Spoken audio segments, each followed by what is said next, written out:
MPC BiPC విద్యార్థులకి ఒక వరం సీఏ సీఎంఏ కోర్సులు. సీఏ సీఎంఏ చదివే విద్యార్థుల్లో 40% మంది ఎంపీసీ మరియు బైపీసీ విద్యార్థులే. Master minds.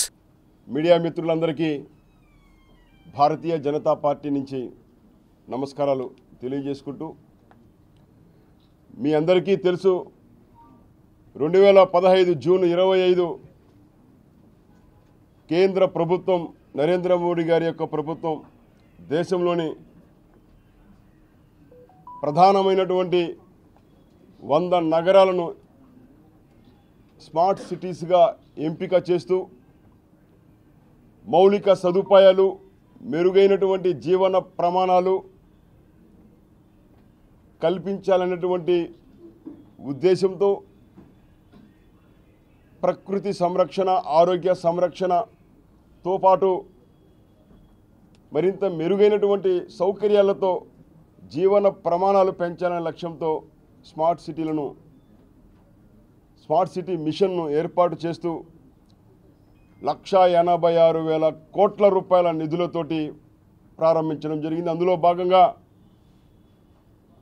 తిరుపతి మహానగరాన్ని కూడా స్మార్ట్ సిటీ మిషన్లో భాగంగా ఎంచుకోవడం జరిగింది. ఎంచుకున్న తర్వాత స్మార్ట్ సిటీ మిషన్లో భాగంగా సుమారు 1,600 కోట్ల రూపాయల అంచనాలతో Tirupati smart city corporation limited పేరుతోటి ఇక్కడ పనులు ప్రారంభించడము, మొట్టమొదటి ప్రాజెక్టుగా తిరుపతిలో ఉన్నటువంటి వినాయక సాగర్ను తీసుకోవడము. ఎందుకంటే అంతకంటే 15 సంవత్సరాల నుంచి మేము తిరుపతి నగర ప్రజలు తిరుపతిలో ఉన్న వినాయక సాగర్ యొక్క ఆవశ్యకతను, చెరువును సంరక్షించుకునేటువంటి అవసరాన్ని, వినాయక చవితి పండుగను పురస్కరించుకుని హైదరాబాద్ హుసేన్ సాగర్లా దాని తలదన్నెల నిర్మాణం చేపట్టాలనే లక్ష్యంతో అనేక సందర్భాల్లో వినతి పత్రాలు, డిమాండ్లు ఉన్న నేపథ్యంలో అప్పటి ప్రభుత్వం 2016లో దాన్ని చేపట్టడం జరిగింది. 12 కోట్ల అంచనాతో ప్రారంభమైనటువంటి వినాయక సాగర్ యొక్క నిర్మాణ పనులు అటు తర్వాత అంచనాలు పెంచుకుంటూ పోతూ మారినటువంటి వైసీపీ ప్రభుత్వం వచ్చిన తర్వాత అమాంతం 12 కోట్ల నుంచి 55 కోట్ల రూపాయలకు వినాయక సాగర్ యొక్క ప్రాజెక్టు అంచనాలు పెంచివేశారు. డిజైన్లను ఇష్టారాజ్యంగా మార్చివేశారు. ఏ ఉద్దేశంతో వినాయక సాగర్ను నెలకొల్పామో ఆ ఉద్దేశానికి నీరు గారుస్తూ విహార సాగర్గా మార్చేటువంటి ప్రక్రియలో భాగంగా విచిత్రంగా డిజైన్లు మారుస్తూ మయసభను తలపించే విధంగా. ఎందుకు మయసభ అంటున్నానంటే అక్కడ ఉన్నటువంటి డిజైన్లు ఏదైతే ఉన్నాయో అవి ఎక్కడా కూడా మనకు వినాయక సాగర్లో కనిపించవు. కేవలం TSCCL ఇచ్చినటువంటి ప్రాజెక్టు అంచనాల పేపర్ మీద మాత్రమే కనిపిస్తుంది. ఇప్పటికే సుమారు 22 కోట్ల రూపాయలు 2 దశల్లో వినాయక సాగర్ యొక్క అభివృద్ధి పనుల కోసం ఖర్చు పెడితే మీరందరూ కూడా వినాయక సాగర్ను ఏదో ఒక సందర్భంలో సందర్శించే ఉంటారు. మరి ఎక్కడ పూర్తయిందని నివేదిక ఇచ్చిన ప్రకారం చెబుతున్నట్లు అక్కడ swimming pool including baby swimming pool దానికోసమని 2 కోట్ల రూపాయలు ఖర్చు పెట్టారు. యోగా సెంటర్ కోసం 2 కోట్ల రూపాయలు, జిమ్ అండ్ ఫన్ జోన్ కోసం 2 కోట్ల రూపాయలు, చిల్డ్రన్ ప్లే ఏరియా కోసం 2 కోట్ల రూపాయలు, అదేవిధంగా అమ్యూనిటీస్ బిల్డింగ్ కోసం 2 కోట్ల రూపాయలు, design, lighting, artificial glow animals కోసమని మరో 1,25,00,000 రూపాయలు, అదేవిధంగా అమ్యూనిటీస్ బిల్డింగ్ పైన అడిషనల్ ఫ్లోర్ కోసం మరో 1,50,00,000 రూపాయలు. మీరెవరైనా అక్కడ ఉన్నటువంటి వినాయక సాగర్లో ఈరోజుకి కూడా స్విమ్మింగ్ పూల్ చూశారా? చూడలేదు. ఎందుకు? అక్కడ లేదు కాబట్టి. అయితే 90% పనులు పూర్తయిందని డబ్బులు డ్రా చేసిన తర్వాత చెల్లించిన తర్వాత స్విమ్మింగ్ పూల్ ఎక్కడుంది, యోగా సెంటర్ ఎక్కడుంది, అమ్యూనిటీస్ బిల్డింగ్ ఎక్కడుంది, ఎక్కడుందో చెప్పాలి. ఎందుకంటే చిలుక బొమ్మలు, ఎద్దు బొమ్మలు, ఏనుగు బొమ్మలు 4 తెచ్చిపెట్టి ఇవాళ దానికోసం 12 కోట్ల రూపాయలు ఖర్చు పెట్టి ఒక మయసభల పేపర్లో కనిపిస్తుంది తప్ప వినాయక సాగర్లో కనిపించదు. యథేచ్ఛగా స్మార్ట్ సిటీ యొక్క ఫండ్స్ను స్మార్ట్గా దోచేశారు, ఇష్టానుసారంగా ఖర్చు పెట్టారు. అవసరానికి మించి డబ్బులు చెల్లించి డిజైన్లు మార్చి యథేచ్ఛగా దోచుకున్నటువంటి దోపిడీ వివరాలు ఇప్పుడిప్పుడే బయటకు వస్తున్నాయి. ఇంతకాలం రికార్డులు సమాచారాన్ని తొక్కిపెట్టినటువంటి అధికారులు తీరా ప్రభుత్వాలు మారాక, పాలకులు మారాక, కూటమి ప్రభుత్వం వచ్చాక ఈ వివరాలు ఇవ్వక తప్పలేదు. కాబట్టి దీన్ని మీడియా ముఖంగా ప్రజలకు తెలియజెప్పే ప్రయత్నాన్ని భారతీయ జనతా పార్టీ చేపట్టింది. మరి వినాయక సాగర్ యొక్క ప్రాజెక్టులో జరిగిన అక్రమాలకు, అవకతవకలకు బాధ్యులు ఎవరు? మెక్కేసిందంతా కక్కిస్తాం, దానికి సహకరిస్తూ దోచిపెట్టినటువంటి అధికారులతో సహా గత పాలకులు ఇక్కడ ఉన్నటువంటి మొన్నటిదాకా ఎమ్మెల్యే గిరి ఎలగబెట్టినటువంటి భూమన కరుణాకర్ రెడ్డి గారు, డిప్యూటీ మేయర్, మీరు మెక్కిందంతా కక్కిస్తాం. సెంట్రల్ విజిలెన్స్ ఎన్ఫోర్స్మెంట్కి ఆధారాలతో సహా ఫిర్యాదు చేసి మీ చేత ఊచలు లెక్కిస్తాం, లెక్కింపజేస్తాం. Master minds, the pride of India. Inter, MPC, BiPC, MEC, CEC చదివిన విద్యార్థులకు సిఏ మరియు సిఎంఏ ఫౌండేషన్ కొరకు నూతన బ్యాచెస్ ప్రారంభం. వినాయక సాగర్ యొక్క ఒక బృహత్తరమైనటువంటి ఆలోచనతో కేంద్ర ప్రభుత్వ నిధులతో, రాష్ట్ర ప్రభుత్వ నిధులతో చేపట్టినటువంటి పథకాన్ని నీరుగారుస్తూ, నిర్వీర్యం చేస్తూ ఒక మయసభను తలపించేలా చేసినటువంటి మోసాలన్నింటినీ ఒక్కొక్కటిగా బయటికి తీసుకురావడానికి భారతీయ జనతా పార్టీ సిద్ధంగా ఉంది. అక్కడ పనిచేస్తున్నటువంటి ఇంజనీరింగ్ విభాగం డిఈ అధికారి, కమిషనర్, అక్కడ ఉన్నత స్థాయి అధికారి అయినటువంటి కమిషనర్లు కూడా బెదిరించే స్థాయికి ఉన్నటువంటి ఆ డిఈ అక్రమాలకు అంతే లేదు. ఇప్పటికీ ఎందుకు కొనసాగుతున్నారని భారతీయ జనతా పార్టీ ప్రశ్నిస్తోంది. స్మార్ట్ సిటీ ఎండి కెపాసిటీలో ఉన్నటువంటి మేనేజింగ్ డైరెక్టర్ మరియు సిఇఓ కెపాసిటీలో ఉన్న కమిషనర్ గారు వినాయక సాగర్లో జరిగినటువంటి అక్రమాలపై విచారణ చేపట్టి ప్రజలకు వివరాలు చెప్పాలి.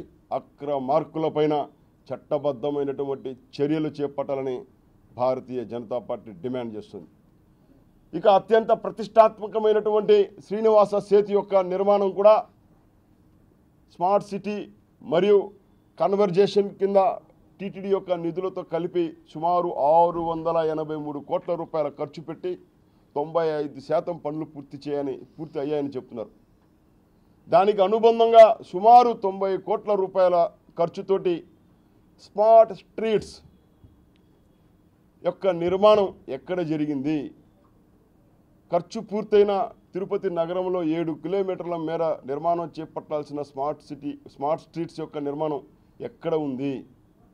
అరాకొరాగా నిర్మాణం చేసినటువంటి పేవ్మెంట్ బ్లాక్స్, అక్కడ వేసినటువంటి లైటింగ్స్, ఇవన్నీ కూడా కనుమరుగైపోయాయి. ఎక్కడి వాళ్ళు అక్కడ దోచుకొని తీసుకెళ్ళిపోయారు. తీసుకెళ్ళిపోగా మిగిలినటువంటి పేవ్మెంట్స్ను, ఫుట్పాత్స్ ఇవాళ ఆక్రమణలకు గురైపోయి ప్రజలకు, యాత్రికులకు తీవ్ర అసౌకర్యంగా ఉంటే మున్సిపల్ అధికారులు చేష్టలుడిగి ఎందుకు చూస్తున్నారు? ఫుట్పాత్లు ఆక్రమణలకు గురై యాత్రికులు తీవ్రమైనటువంటి ఇబ్బందులు ఎదుర్కొంటున్నారు. రాకపోకల కోసం శ్రీనివాస సేతుకు అనుబంధంగా అటు ఇటు నిర్మాణం చేసిన ఫుట్పాత్ల ఆక్రమణను నియంత్రించేటువంటి బాధ్యత మున్సిపల్ అధికారులపైన, కమిషనర్ పైన లేదా అని ఇవాళ భారతీయ జనతా పార్టీ ప్రశ్నిస్తుంది. అదేవిధంగా 683 కోట్ల రూపాయలు పెట్టి నిర్మాణం చేసిన శ్రీనివాస సేతు నిరుపయోగంగా మారిపోయింది. కేవలం 20% రవాణా మాత్రమే ఫ్లైఓవర్ మీద జరుగుతుంటే 80% రవాణా పూర్తిగా కింద నగరంలో నడుస్తుంది. దీని కారణంగా ఏదైతే ట్రాఫిక్ అంతరాయం కాకుండా ట్రాఫిక్ను నియంత్రించే ఉద్దేశంతో తీసుకొచ్చారు, ఆ ప్రయోజనం పూర్తిగా నిష్ప్రయోజనంగా మారిపోయింది. దయచేసి ఇప్పటికైనా చిన్న మార్పులు చేపట్టి ఏదైతే మార్కెట్ యార్డ్ నుంచి ఫ్లైఓవర్ ఎక్కిన తర్వాత, అదేవిధంగా హీరో హోండా షోరూమ్ నుంచి ఫ్లైఓవర్ ఎక్కిన తర్వాత ఆర్టీసీ బస్టాండ్లోకి దిగేటువంటి ఆమ్ ఏదైతే ఉందో దాని దగ్గర వెడల్పు చేసి కేవలం ఆర్టీసీ బస్సుల కోసం కాకుండా ప్రజా అవసరాలు, యాత్రికుల అవసరాలు తీర్చే విధంగా దానిని ఆ దిగే దగ్గర విస్తరణ చేసి బస్సులు బస్టాండ్లోకి వెళ్ళి ఇతర వాహనాలు నగరాల్లోకి ఇతర ప్రాంతాలకు వెళ్ళే విధంగా మార్గాన్ని సుగమం చేయాలని, విస్తరణ చేసి అందుబాటులోకి తీసుకురావాలని చెప్పి నగరపాలక సంస్థ కమిషనర్ గారిని భారతీయ జనతా పార్టీ ఇవాళ రిక్వెస్ట్ చేస్తుంది. ఇక వీటితో పాటుగా ఇవాళ మనం చూసాం, నిన్న ఈరోజు పడ్డటువంటి కొద్దిపాటి వర్షానికే తాజాగా అట్టహాసంగా నగర అభివృద్ధి మాతోనే జరిగిందని చెప్పి నిర్మాణం చేసినటువంటి కొత్త రోడ్లు కొట్టుకుపోయే విధంగా నీళ్లమయమైపోయి జలమయమైపోయి తటాకాలను తలపించే విధంగా రోడ్లు కనిపిస్తున్నాయి. మరి దానికి అనుబంధంగా నిర్మించాల్సినటువంటి డ్రైన్లు, కాలువలు నిర్మాణం చేయకుండా తూతూ మంత్రంగా ప్రచార పటాటోపల కోసం కేవలం పబ్లిసిటీ స్టంట్గా రోడ్ల నిర్మాణం చేపట్టిన కారణంగా అవన్నీ కూడా పూర్తిగా నిరుపయోగంగా మారిపోయి కొట్టుకుపోయేటువంటి ప్రమాదం ఉంది. మరి ఎక్కడ రోడ్డు నిర్మాణం చేసినా దానికి అనుబంధంగా డ్రైన్లు, కాలువలు నిర్మాణం చేసేటువంటి అవసరం ఉంది. ఇక్కడ ఈ శిలాఫలకాలు, నగరంలో ఉన్నటువంటి ఏ శిలాఫలకాలను చూసినా కూడా ప్రారంభంలో అక్కడ రాశారు, తిరుప్పావై మార్గం కరకంబాడి రోడ్లోని హెచ్పి పెట్రోల్ బంకు నుండి నలంద స్కూల్ వరకు 40 అడుగుల మాస్టర్ ప్లాన్ సీసీ రోడ్డు మరియు కాలువల నిర్మాణము ఎస్టిమేషన్ 197 అంటే 1,97,00,000 సుమారు 2 కోట్ల రూపాయలు. మరి సీసీ రోడ్డు మరియు కాలువ నిర్మాణం అన్నారు. ఎక్కడ కాలువలు ఎక్కడున్నాయి? అదేవిధంగా రాణి పరాంతక దేవి మార్గము ఎస్టిమేషన్ 83 లక్షల రూపాయలు, 60 అడుగుల master plan road, BT road, RCC drain, central మీడియను, central lighting ప్రారంభోత్సవం అట్టహాసంగా నవంబర్ 23లో ప్రారంభించారు గత ఎమ్మెల్యే. మరి డ్రైన్ అన్నారు, ఎక్కడ డ్రైను? ఏ రోడ్లో అయినా డ్రైన్ కనిపిస్తుందా? శిలాఫలకాలపైన పేరు వేసుకొని ప్రచారం పైన ఉన్న యావ తాపత్రయం పిచ్చి తప్ప ప్రజా అవసరాలు, ప్రజా ఉపయోగపడేటువంటి ఒక్క ప్రాజెక్ట్ అయినా ఇక్కడ ఉన్నటువంటి ఏది తీసుకున్నా డ్రైను, కాలువలతో సహా అంచనాలు వేసి నిర్మాణం పూర్తి చేసి డబ్బులు డ్రా చేసి తీసుకున్నటువంటి రోడ్ల నిర్మాణం పూర్తిగా నిరుపయోగంగా గత ఎమ్మెల్యే యొక్క ప్రచార పిచ్చి కోసం ఉపయోగపడింది తప్ప ప్రజలకు ఉపయోగపడలేదు. మరి దీనికి ఎవరు బాధ్యులు?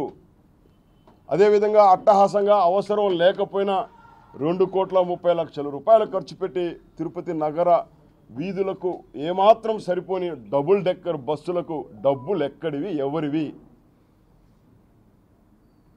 తిరుపతి నగరపాలక సంస్థ జనరల్ ఫండ్స్ నుంచి అనవసరంగా ఇప్పటికీ అనేక అవసరాలు ఉండి జీతాలు, ఇతర చెల్లింపలేక ఇబ్బందుల్లో ఉన్నటువంటి నగరపాలక సంస్థ మీద మరింత భారం మోపుతూ ఇవాళ డబుల్ డెక్కర్ బస్సును చెత్త బండ్ల మధ్య, చెత్త సేకరించేటువంటి వాహనాల మధ్య డంపింగ్ యార్డ్లో నిలబెట్టారు.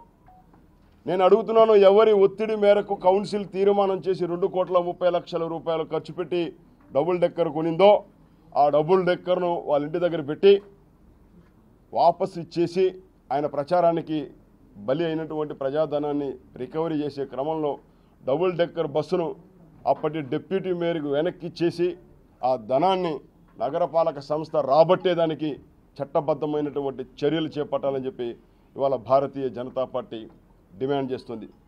నగరపాలక సంస్థ గత పాలకుల యొక్క జేబు సంస్థగా, అధికార పార్టీ కార్యాలయంగా అనేక మంది అధికారులు వైసీపీతో అంటకాగి అక్రమాలకు పాల్పడిన అనేక మంది ఇప్పటికీ కొనసాగుతున్నారు. చాలామంది సమర్థులు నిక్కచ్చిగా పనిచేసేటువంటి అధికారులు ఇప్పటికీ ఉన్నా వాళ్ళ చేత పని చేయించకుండా ఇవాళ అక్రమార్కులు పని చేయించి వాళ్ళని తిరిగి కొనసాగిస్తున్నారు. భారతీయ జనతా పార్టీ స్మార్ట్ సిటీ నిధులు, నగరపాలక సంస్థ నిధులు, ఇక్కడ జరుగుతున్నట్టు అక్రమాలపైన పూర్తి నివేదికతో అతి తొందరలోనే central vigilance enforcement committee vigilance and ఎన్ఫోర్స్మెంట్కి ఫిర్యాదు చేసి జరిగిన అక్రమాలకు బాధ్యులైన వారందరినీ చట్టబద్ధంగా శిక్షించే విధంగా మేము ప్రయత్నం చేస్తామని, ఫుట్పాత్ల యొక్క ఆక్రమణ నుంచి ఫుట్పాత్లను రక్షించేదానికి శ్రీనివాసం దగ్గర నుంచి బస్టాండ్ దగ్గర నుంచి ఎటు చూసినా ఫుట్పాత్లు పూర్తిగా ఆక్రమణలకు గురై గతంలో ఉన్నటువంటి వైసీపీ నేతల ఆదాయ వనరుగా ఉన్నటువంటి ఆ వ్యవహారాన్ని ఫుట్పాత్ల యొక్క ఆక్రమణను తొలగించి ప్రజలకు అందుబాటులోకి తీసుకురావాలని చెప్పి నగరపాలక సంస్థ కమిషనర్ గారిని మీడియా ముఖంగా బీజేపీ డిమాండ్ చేస్తుంది. మరిన్ని వీడియోస్ కోసం ఛానల్ ని సబ్స్క్రైబ్ చేయండి, లేటెస్ట్ అప్డేట్స్ కోసం వాట్సాప్ ఛానల్ ని ఫాలో చేయండి అండ్ లింక్ డిస్క్రిప్షన్ లో ఉంది.